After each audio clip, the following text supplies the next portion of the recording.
We're getting there, my friends, just a couple of days away.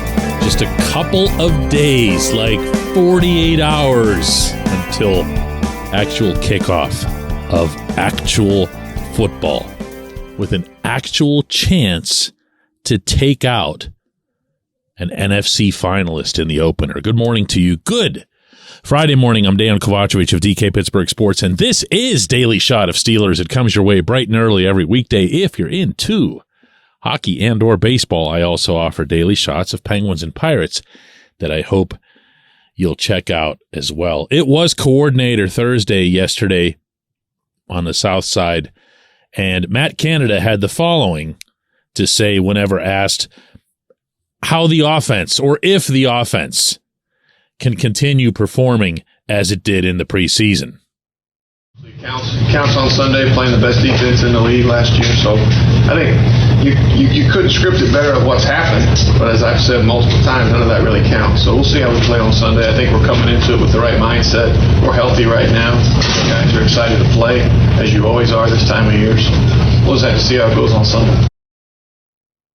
That's not the most entertaining answer, okay? He's not that guy, to say the least. However, what I wanted you to hear, and the reason that I played it for you, is so maybe you could pick up on what I feel when I'm around either him or the members themselves of the offense. There's a little extra hop. There's a little extra confidence to everything that they're doing. And there are, I believe, 3 reasons for this. Number one, and I don't mean number one just for my own chronology, I mean number one as a priority, is that they're executing. We've talked about that at length here. They're executing. They're filling in the pieces of the jigsaw puzzle. Number 2, they got a lot bigger. Remember the Andy Weidel remark from earlier this summer about how the Steelers want to be imposing our will on opponents, how they want to feel good about themselves on the bus on the way to the stadium? Well, that's in play. They've got themselves an offensive line right now. We aren't talking anywhere near enough about Isaac Seumalo and the impact that he's had. They've got themselves an O-line. They've got themselves their bigs. They got Darnell Washington on the left edge of that line. But number 3 is the one that I don't hear anybody mention. And that's the speed.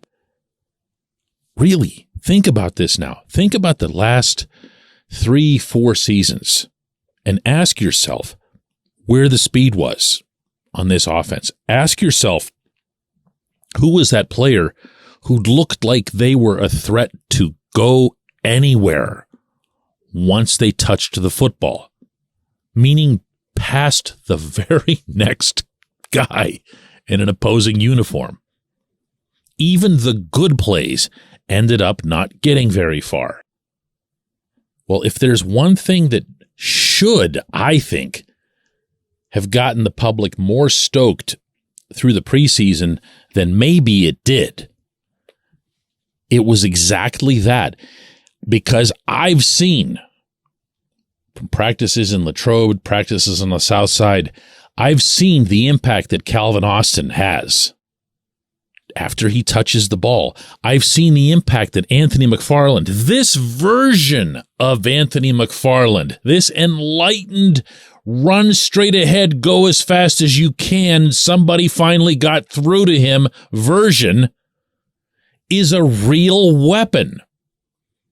My belief is that between those 2 guys, an elevated snap count for Jaylen Warren, and a version of Deontay Johnson that doesn't just run backward, that's going to present a very, very different appearance to any opponent who is scouting film of the 2022 Pittsburgh Steelers, who were so pathetically easy to scheme against, even in the 7-2 finish, because they couldn't break anything. They were never a threat to go the distance. So you never had to have guys back off the line of scrimmage. You never needed to double anybody. You never needed to keep your head on a swivel Whoever had the ball was going to run the ball. They were going to run it straight ahead, and they were going to get tackled. Even if the play was immaculately designed and executed. This is different. This is dynamic. This is one player hitting one edge and everyone in the building going, whoa, whoa. That's what I'm talking about. If you were at Acrisure Stadium for the only preseason home game this summer, you will know exactly what I'm referencing because the crowd was doing that nonstop. Now, here's what's funny. The flip side of all of this is also true because the 49ers are probably the very best team in the National Football League at yards after the catch. They just find a way. They've got guys who can break it from here or break it from there. They've got flipping Deebo Samuel, who's dangerous on the sideline. But here, too, the Steelers roster addressed the grotesque at times shortcoming of speed on the defensive side. Because the one guy who could move, or who was supposed to be able to move, on that side of the ball was Devin Bush. Couldn't do it. Wouldn't do it. Now you've got inside linebackers who are versatile, but also mobile. We talked a lot about Quan Alexander, talked a lot about Elandon Roberts. You've seen them do different things from an execution standpoint where they look like they're just rocketing at somebody, and that's fun. Guy I haven't mentioned enough is Cole Holcomb. Crazy thing about Holcomb, you see him in the locker room, and I saw him just a couple days ago as he was walking past me, and I remember thinking to myself, dude's an inside linebacker, doesn't have anything that you would associate with inside linebacker stature, kind of a smaller guy. Certainly doesn't have the old school Lawrence Timmons, Vince Williams type of build, fill the middle. But he can get around. They all can. And they're going to have to be able to bring down, oh my goodness, if I hear one more time from any of them, tackle the catch, got to bring them down, got to wrap and tackle. That's all anybody's been talking about on the defensive side there this week. And that's appropriate. The Niners are going to make their plays. They're going to execute their completions. That's the nature of a Kyle Shanahan offense. But it's how often and where you succeed in bringing them down that defines the field position that gets you off the field and allows your offense to come on. That's my prediction for this week. You will see speed make a big difference for Pittsburgh for the first time in a long time. When we come back, J1Q. Luxembourg, Garbett, Kelly, and George, LGKG is a personal injury law firm in Western Pennsylvania that represents people hurt in car accidents or who need help with workers' comp or medical malpractice. When the attorneys at LGKG make you a promise, they keep it.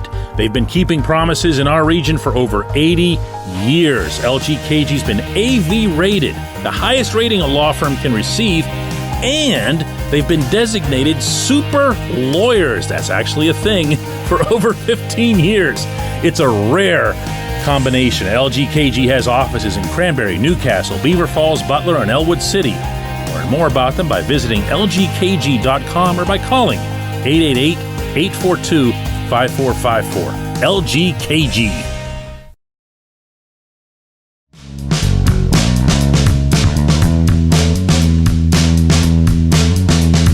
Today's J1Q comes from Trey, and I absolutely love this because Trey asks, DK, how do you feel about our special teams this year?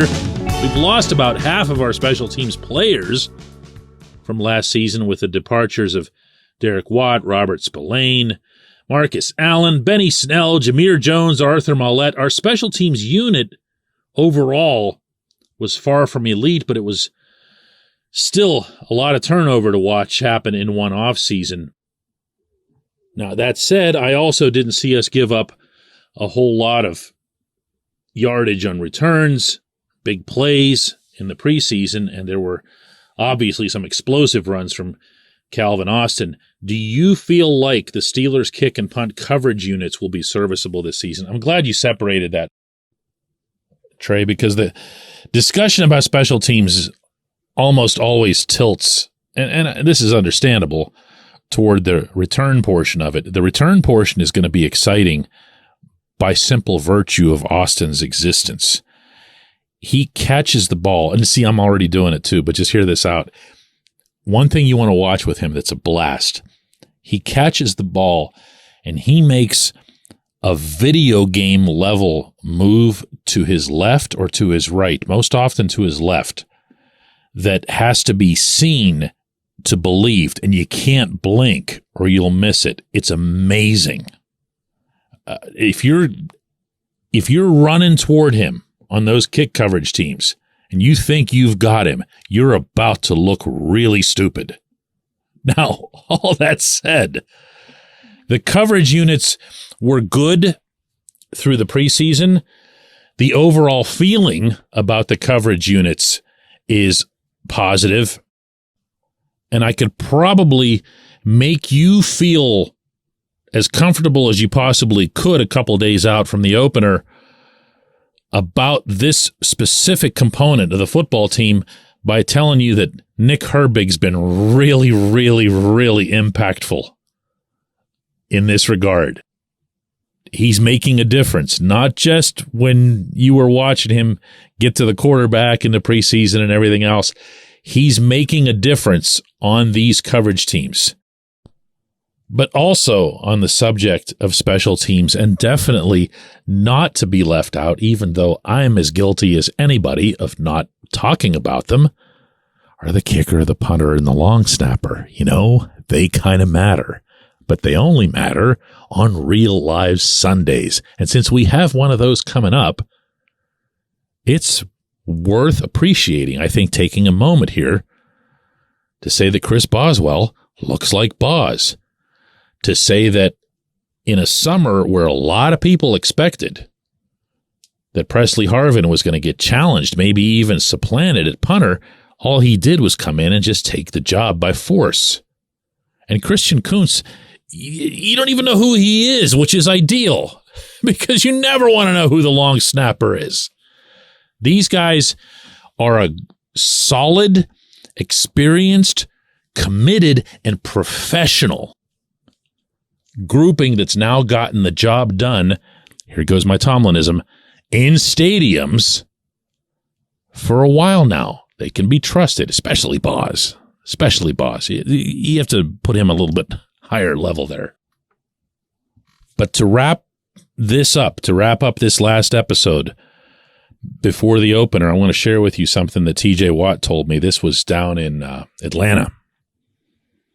I'd mentioned to him, how neat it was that the offense, first team offense, would just go boom, boom, boom, boom, boom, right down the field and score on the Falcons. And then the defense would come out and there was a tackle for a loss. And then TJ himself got a sack.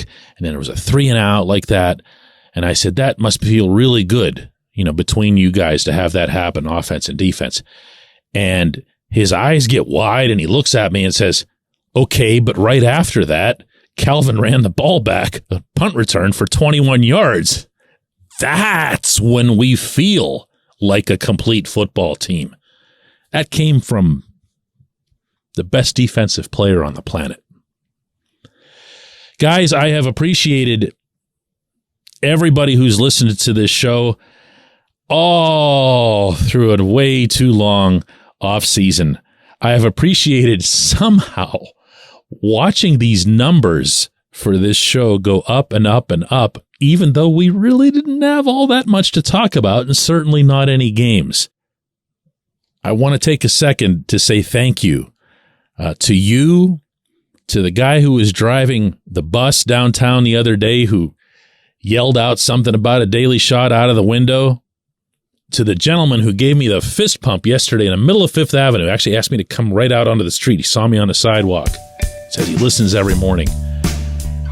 I I started doing this just because I thought it'd be fun. I'm a writer. It's what I do. I'm a reporter. It's what I've always done. This is cool. This is cool. Let's do another one of these on Monday, all right?